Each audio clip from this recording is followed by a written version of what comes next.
It was a quiet morning in Southall Park, London, on July 16, 2021. The early summer sun had just begun to shine through the trees, casting long, soft shadows across the park's green lawn. The air was crisp, and the only sounds were the distant chirping of birds and the occasional rustling of leaves in the gentle breeze. People were beginning their morning routines. Joggers ran along the paths, elderly couples walked their dogs, and children played in the distance. Among them was Natalie Shotter, a 37-year-old woman who worked for the NHS. Natalie was known for her kindness and compassion. She had 3 children and was loved by her family and friends. On this particular morning, she had taken some time off from her busy life to rest. It was a peaceful time for her, a moment of respite before returning to her demanding job in healthcare. She sat on a bench in the park, alone but content, her eyes closed, perhaps soaking in the quiet after a long stretch of work. However, this would be Natalie's last morning. Unbeknownst to her, a man had noticed her. Mohamed Iidow, 35 years old, was walking through the park on that fateful morning. Iidow had a history of minor criminal behavior, but nothing that suggested the level of violence that would soon unfold. He was a tall man with dark eyes, and there was something in the way he moved that was unsettling. He passed by Natalie several times, his pace slowing each time.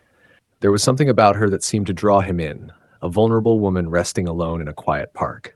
He didn't know her, but in that moment, she became his target. As Natalie sat on the bench, unaware of the danger looming, Iidow stopped near her. He looked around. The park was still relatively empty, and the few people who were present were too far away to intervene if something went wrong. He approached her slowly, ensuring she wouldn't be able to resist or cry out for help. Natalie, her eyes closed, was unaware of the man's approach. Iidow saw an opportunity and seized it. He moved swiftly, his actions brutal and calculated. He took advantage of her unconscious state, assaulting her with no regard for her humanity. Minutes later, Iidow stood up. He glanced around to make sure no one had seen him. He had finished his attack and now simply walked away, as if nothing had happened, blending back into the surroundings. To an outsider, it appeared like a normal morning in the park. The birds continued to sing, and the breeze still swirled through the trees. But the peace was shattered by the violence that had just taken place. Hours passed before anyone found Natalie. A passerby walking through the park later that morning noticed the woman still sitting on the bench. She appeared lifeless, and something about her posture struck the person as unusual.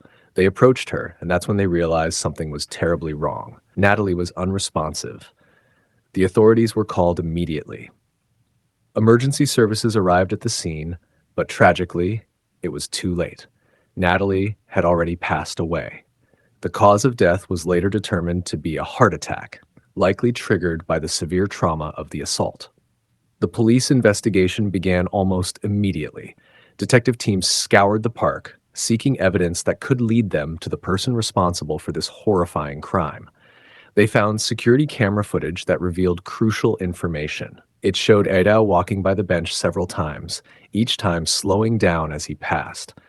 On his final approach, the footage captured the disturbing moment when he attacked Natalie. The footage, combined with forensic evidence, painted a clear picture of what had happened. Iidow had made a fatal mistake in thinking that he could commit such an atrocious act and get away with it. His DNA was found at the scene, confirming that he was the perpetrator. On August 4th, 2021, Mohamed Iidow was arrested. He was initially quiet, attempting to hide behind claims of innocence, but the overwhelming evidence proved otherwise. In court, he attempted to argue that the act was consensual, but it was clear to the jury that he had acted violently and with no consent. The prosecution painted a picture of a predatory individual who had taken advantage of a vulnerable woman in the most brutal of ways. Iidow was charged with rape and manslaughter. His trial was lengthy, as the defense tried to mount a case that would cast doubt on the evidence, but the facts were undeniable. Natalie Shotter, a loving mother of 3, had been attacked, her life stolen by a man who thought he could get away with it. On October 18, 2024, Mohamed Iidow was found guilty of both rape and manslaughter. The court sentenced him to life in prison with a minimum term of 10 years and 8 months. The judge described his actions as wicked and utterly reckless, noting the predatory nature of the crime and the trauma it had caused not only to Natalie but also to her family, who would never recover from the loss. The trial left a lasting impact on the community and the family. Natalie's mother, Dr. Cass Shotter-Wheatman, spoke emotionally about the void left in their lives. "No mother should have to bury her child," she said. "No woman should fear sitting on a park bench, but my daughter will never return." The pain of losing Natalie was something that could never be fully healed. In the end, the case of Natalie Shotter's death became a somber reminder of the darkness that can exist in even the most peaceful places. The bench in Southall Park, once a place of rest, now stood as a memorial to a life taken too soon and a cautionary tale about the hidden dangers that can lurk in the world around us. Despite the conviction of Iidow, nothing would ever bring Natalie back. Her family would continue to mourn the life lost, the future that had been stolen, and the love that would never fade.